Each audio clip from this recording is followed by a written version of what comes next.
So we've been doing lots of graphing. Today we're going to do what's called a piecewise function.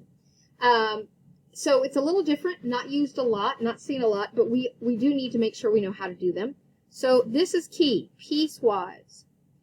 What's going to happen is when we graph a piecewise function, you are only going to graph a piece of the line. It's going to have a boundary to it that we can only be a part of it. So we're going to graph a piece of the line. Piecewise function means you're going to graph a piece of a line. Okay? So we're going to graph a line y equals 3x minus 4, but only when x is greater than or equal to 0. So that's our boundary. We're only going to graph here. So let's refresh our memory as on inequalities. If I have a greater than or a less than, that's going to be an open circle, right? So if it's greater than or less than, if I have a greater than or equal to or less than or equal to, that's going to be a closed circle when we go to graph. Okay, so keep in mind, and here's how I remembered it. If I pretend like this is a piece of licorice and it fills in the circle. Okay, so this one's open, this one is closed. Okay, here's what you're supposed to remember. If it's equal, this is part of the solution. It is part of the solution. Okay, so here, 0 is part of the solution. Okay, now this steps us through what we're supposed to do. So x is greater than or equal to 0. You need to begin by plugging 0 in. Whatever your boundary is, we're going to plug that in. So we plug 0 in. Okay, so we're going to take our function, we're going to plug 0 in for x, and we're going to find out that that gives me 0 minus 4, which is negative 4. Okay, so when I have the point 0, I get negative 4. And that's kind of our y-intercept, isn't it? So here's the part that's interesting. What we have to do is we have to determine if this is an open or closed circle before we can plot the point. This is going to be our point, but is it open or closed? We'll see how it's greater than or equal to, so that means it's going to be closed. So we go up to negative 4. Sorry, go down to negative 4. 1, 2, 3, 4. Okay, that's going to be where we begin. Now what we do is we usually plug in points. Now plug in numbers that are greater than 0 to complete it. So we'd have to plug in 1 and 2 and 3. And a lot of times we'll have to do that. So I'm going to show you. If I wanted to find f of 1, I would just plug f of 1. I just plug 1 in. I know it's written with a y, but I'm going to use function notation. So I have 3 minus 4, which is negative 1. So when I plug in 1, it's negative 1. Okay? Okay. So do you see my mistake right there? That is 1, negative 3. I want 1, negative 1. And I knew that there was a mistake because I can also just use my slope. My slope is 3. So here's a point. I go up 1, 2, 3 over 1. I can go up 1, 2, 3 over 1. There's my line. Now, what makes this really important that you notice is because it has a boundary, x has to be greater than 0. That means nothing over here is part of my solution. So my graph starts here, and let me get my handy-dandy straight edge. And we're going to draw a line, okay? So again, for a straight edge, just to find anything, AARP was nice enough to send me this. Yep, I'm in the 50s club, way over the 50s club. So if you have some junk mail, look for a card in the mail. Now, here's the difference. We're going to start here, and we're going to keep going. This is our line right here. I'm going to make that a little thicker. Okay, it does not go past that. You don't want 2 arrowheads. This is a piecewise function. That is your entire graph. That is all you do. That's the reason it's called piecewise. Okay, we're going to do another one. Now this time they write in function notation, which makes it lots easier when we go to plug in things. This time, though, we are restricted to be between 0 and 5. 0 is less than or equal to x and 5, and x is less than 5. So what is happening here is that we are bound between 0 and 1, 2, 3, 4, 5. Our graph is only going to be between 0 and 5.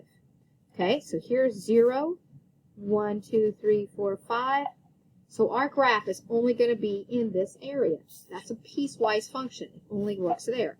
So what we're going to do is we're going to plug in 0 and 5 into our new function. So we're going to plug in f of 0, and we're going to find f of 5. And we're going to find out our beginning and our ending points, because that's where the line goes, is between 0 and 5. Okay, now we're going to determine if it's open or closed. Well, let's find f of 0. If I plug in 0, I get negative 2 times 0. If I plug in 5,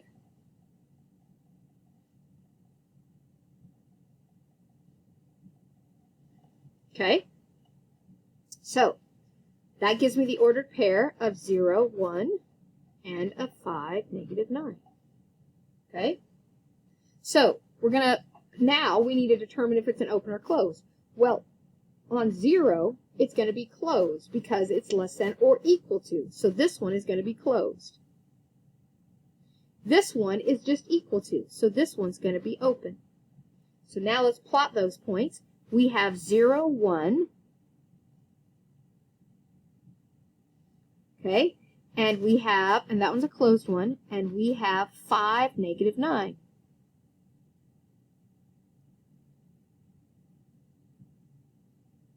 Now this one is open.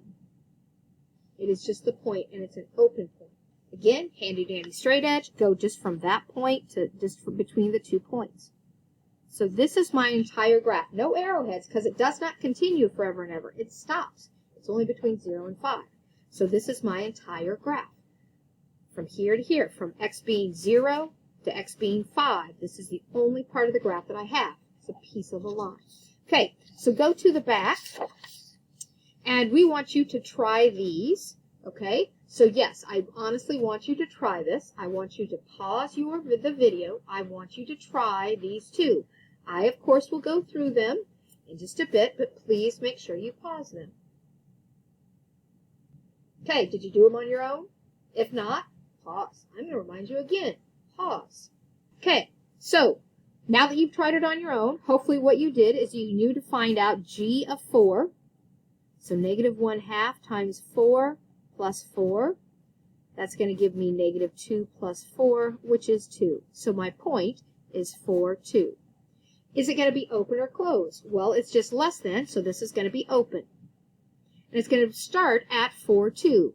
1, 2, 1, 2, 3, 4, 1, 2, and it's going to be open. Okay? Now, we have the option of using our slope and figuring out where it's going to go. Now remember, it's going to go from here down. It's only going to go this direction. So let's plug in a point. Let's plug in like g of 3 because that's going down. That's less. So if I plug in 3, oh, ick. No, I don't want to plug in 3. Then I'm going to have to deal with a fraction. I'm going to plug in a 2. Okay, because see I have that denominator 2. So negative 1/2 times 2. 2's cancel. I get negative 1 plus 4. I get 3. So this is the point, 2, 3. Okay, so let's go 2 and 3. 2 and 1, 2, 3. So this is a point. So it's kind of giving you where it is. But also, couldn't I have done this? Look, if I use my slope and I just start at this, I could start at this point and I could go down 1 over 2. Or I could go up 1 over 2, up 1 over 2. Okay, it also, we could have used our y-intercept because we knew that it was going in this direction because x has to be less. So we line it up and our line looks like this. Now this one does have an arrowhead on because x is less than 4. So it goes from this point right here on. Okay, good. If you haven't done the second one, pause and do the second one. Okay, so on this one, we're going from negative 1 to 3. And we're going to have a line right in through here, negative 1 to 3. Okay, so what we do is we start off by finding f of negative 1 and f of 3. F of negative 1 is negative 1 plus 5, because remember f of x is equal to x plus 5. I know that says y, but it sure does make it lots easier to indicate what I'm doing. So this is the point of negative 1, 4. Okay, and if I plug in 3, I get 8, so this is the point 3, 8. Now, let's look at it. At negative 1, is it open or closed? This one's closed. At 3, it is open. Okay?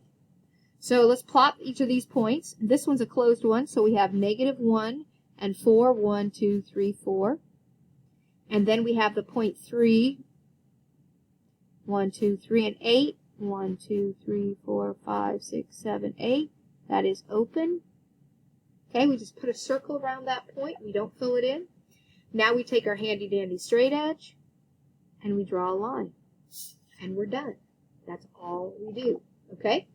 So, this is piecewise functions. Now, I don't expect you to be an expert at them. You get to practice these, and practice these. For one, it helps with graphing and also that boundaries, and that's really important. So you're going to be doing this assignment. And I was looking over them, and the only ones we didn't do were like number 16, 17, and 18. So I want to do one of these with you. I chose number 17 just because it doesn't really make any difference which one I chose, but I wanted to choose it. Now, this is true piecewise. You're going to have two pieces of this. Okay, so here we go. First, what you're going to do is you're going to do this part. F of x is equal here. So my first part is f of x is equal to 3x minus 1 when x is greater than or equal to 1. I'm going to graph that. Then I'm going to graph f of x is equal to negative 5. Oh, cool. When x is less than negative 1. Okay? So we're going to then graph this. We're going to have this first, so we're going to have to find this one right here. I'm going to have to find f of negative 1. I can actually plug that in. And I get 3 times negative 1 minus 1. Negative 3 minus 1 is negative 4. So this is the point of negative 1, negative 4. And that's for when x is greater than or equal to. So greater than or equal to, it's going to be closed. So I'm going to find that.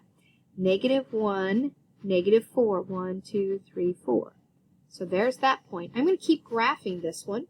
Okay, x is greater than, so it's going to go over this direction. So I could pick numbers and plug them in. If I plugged in 0, plugged in 1, plug in 2.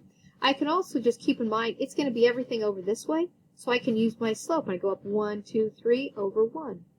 So far, I have this line. And this one continues. Okay, there's no boundary. It's not in between. It's just going on that direction. Okay, now this one, f of x is equal to negative 5. F of x is equal to negative 5. That's y equals negative 5, right? So what kind of line do I have? I have a horizontal line at negative 5. Okay, so 1, 2, 3, 4, 5. So I have a horizontal line right here, but it has to start at negative 1. Okay, I'm going to say that again. This tells me it's a horizontal line because it doesn't give me it doesn't give me an x, so I know it's got to either be horizontal or vertical. Since the f of x is y, that's a horizontal line, and it's at negative 5, 1, 2,